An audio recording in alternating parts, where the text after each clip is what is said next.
हाँ विद्यार्थियों, rate constant या जिसे हम हिंदी में वेग स्थिरांक बोलते हैं या फिर इसका दूसरा नाम है विशिष्ट अभिक्रिया की दर। तो आइए इनको समझते हैं कि विशिष्ट अभिक्रिया की दर या वेग स्थिरांक या रेट कांस्टेंट क्या है। चूँकि ये बोर्ड एग्जाम में एक रिपीटेड क्वेश्चन के रूप में रहे हैं, बार बार ये पूछा जाता रहा, कभी वेग स्थिरांक से क्या समझते हैं ऐसे प्रश्न आया, कभी विशिष्ट अभिक्रिया की दर क्या होती है ऐसे प्रश्न आए। तो स्पेसिफिक रिएक्शन रेट या रेट कांस्टेंट क्या है, आइए हम लोग समझते हैं बहुत सिंपल वे में।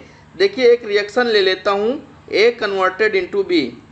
ओके, हमने एक रिएक्शन लिया जिसमें कि ए सब्सटेंस क्या बन रहा है, बी।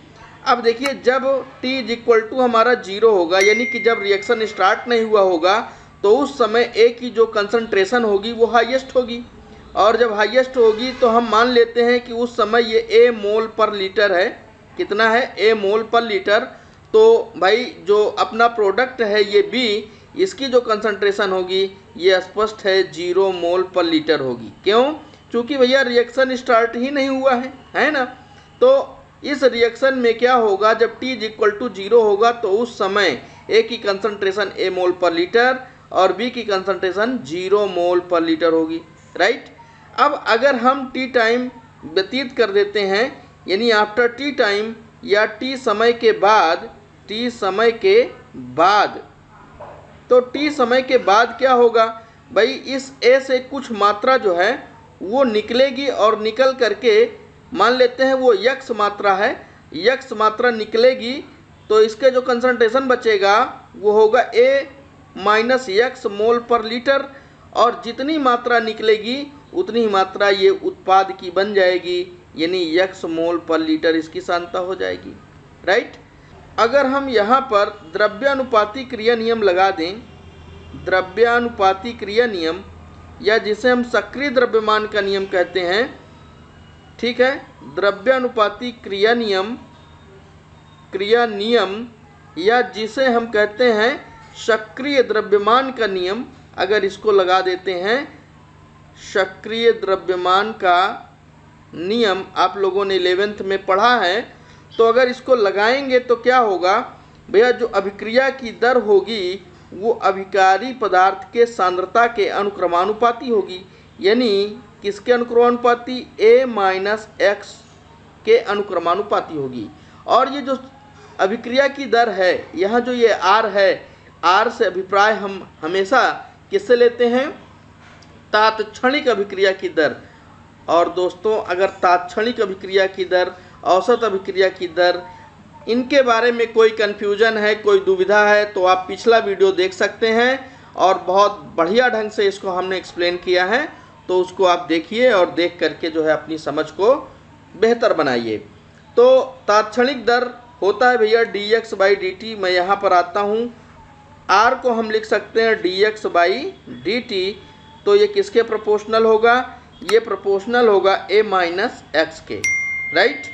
अब अगर हम प्रोपोर्शनल के निशान को हटाएंगे तो एक कांस्टेंट आएगा, अगर वो है k, तो अपना इक्वेशन बनेगा dx by dt is equal to k into a minus x.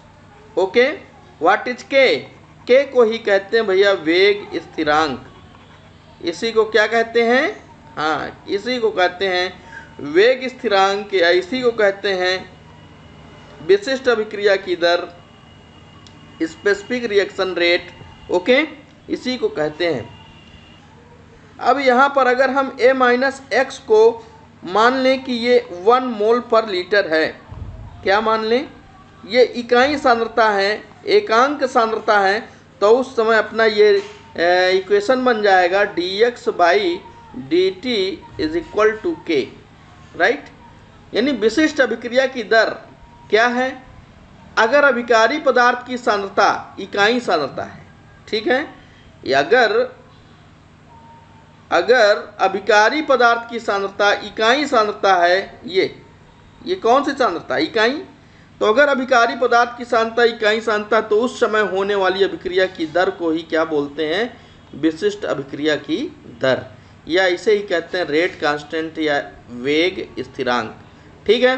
तो अगर आपको 2 नंबर में ये पूछ लिया जाता है तो आप इसी प्रकार से लिखिए, माना एक अभिक्रिया ए कन्वर्टेड इनटू बी, और इस प्रकार से लिखते हुए यहाँ पर आइए, और जैसे ही ये इक्वेशन आपको प्राप्त हो, ये वाला है ना, जैसे ये प्राप्त हो तो आप इसको जो है यहीं से इसको डिफाइन कर दीजिए। क्या कहिए कि जब अभिकारी पदार्थ की सांद्रता इकाई सांद्रता होती है तो उस समय होने वाली अभिक्रिया की दर को क्या कहते हैं? विशिष्ट अभिक्रिया की दर। इसके कुछ कैरेक्टर्स हैं, तो आइए हम लोग उनके कैरेक्टर्स को समझते हैं, उनके लक्षणों पर बात करते हैं कि क्या क्या कैरेक्टर हैं। ठीक है, आइए आगे बढ़ते हैं। कैरेक्टरिस्टिक्स ऑफ रेट कांस्टेंट या वेग स्थिरांक के लक्षण। क्या भाई? वेग स्थिरांक के लक्षण। तो देखिए, वेग स्थिरांक के लक्षण कौन कौन से हैं, इनको हमें थोड़ा सा ध्यान रखना पड़ेगा, राइट। क्या है? पहला कैरेक्टर ये है भैया कि जो डिफरेंट रिएक्शंस होते हैं उनमें जो रेट कांस्टेंट यानी के है उसकी वैल्यू भी डिफरेंट होती है, यानी different reaction have different value of के। अगर कोई अभिक्रिया हम लेते हैं तो उसके लिए के का जो मान होगा वो उसके लिए स्पेसिफिक होगा, राइट। दूसरा कैरेक्टर की ओर आते हैं। दूसरा कैरेक्टर है एट फिक्स टेम्परेचर के is constant but it increase when increase the temperature. ठीक है, अगर कोई निश्चित ताप लेते हैं तो उस निश्चित ताप पर के का मान तो क्या होगा भाई? नियतांक है तो नियत होगा, के का मान नियतांक है, लेकिन ताप क्या हो? निश्चित। तो निश्चित ताप पर के का मान क्या होगा? नियतांक होगा। लेकिन अगर यही टेम्परेचर को हम वेरिएबल कर दें, बढ़ाएं घटाएं, तो बढ़ाने पर क्या होता है? ये लिखा है के is constant but increase when increase temperature. अगर हम ताप को बढ़ा देते हैं तो क्या होगा? के की वैल्यू भी बढ़ जाएगी। और हाँ, ध्यान रहे आपको कि के का मान जितना ज़्यादा होगा, के बराबर जितना ज़्यादा होगा, समझ लीजिए रिएक्शन उतना ही फास्टर होगा।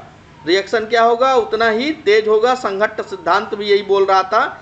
ये देखिए, तीसरे नंबर पर लिखा भी गया, कैरेक्टर में तीसरा नंबर ये मैंने दिया, क्या? लार्जर वैल्यू ऑफ के is indication of faster reaction, right.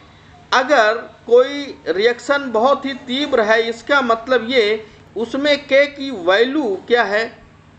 ज़्यादा है, लार्ज है, के का मान अधिक है, तभी वो क्या है? वो रिएक्शन फास्ट है। ठीक है, तो अगर के की वैल्यू ज़्यादा है तो ये क्या इंडिकेट करता है? यह इंडिकेट करता है कि के का मान जितना अधिक होगा रिएक्शन उतना ही क्या होगा? फास्ट होगा, राइट। अगले नंबर की ओर आते हैं, जो क्या लिखा हुआ? For zero order of reaction के इंडिपेंडेंट ऑफ कंसंट्रेशन, यानी जो शून्य कोटि की अभिक्रिया है। किस कोटि की? जी हाँ, शून्य कोटि की अभिक्रिया के लिए, शून्य कोटि के अभिक्रिया के लिए जो के का मान है वो सांद्रता पर निर्भर नहीं करता, सांद्रता पर निर्भर नहीं करता।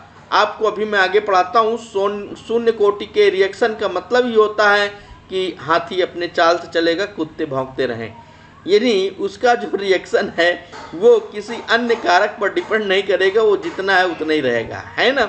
तो अभी आगे हम इसको और अच्छे से समझेंगे। तो ये आपका क्या हुआ? चौथा कैरेक्टर हुआ, कौन सा? कि जीरो ऑर्डर ऑफ रिएक्शन के लिए जो रिएक्शन में के की वैल्यू है वो इंडिपेंडेंट है किसके लिए? सांद्रता के लिए। ठीक है भाई, अब इसके आगे एक बहुत ही इम्पॉर्टेंट बिंदु पर हम लोगों को बात करना है, बहुत ही महत्वपूर्ण चीज़ है, जिसे क्या कहते हैं भैया? दर नियम। दर नियम, रेट लॉ। क्या कहते हैं? Rate law.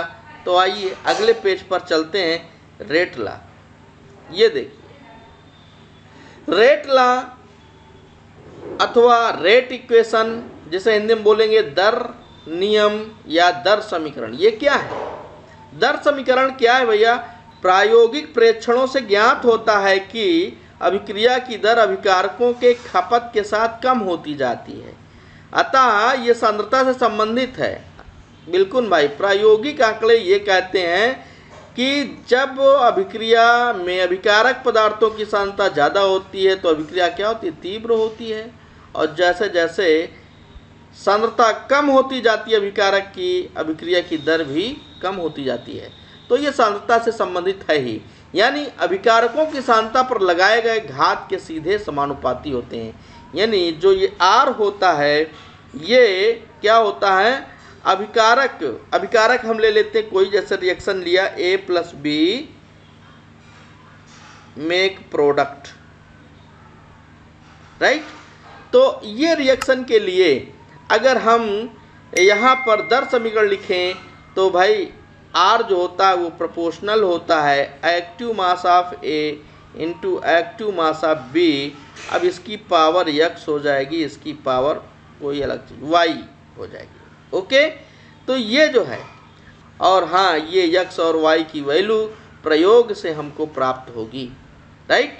तो R क्या हुआ, प्रोपोर्शनल हुआ अभिकारी पदार्थों के सक्रिय द्रव्यमानों के घातों के सीधे, यानी सीधे प्रोपोर्शनल हो गया, राइट। यानी दर अभिकारकों की सांद्रता पर लगाए गए घात के सीधे समानुपाती होती है।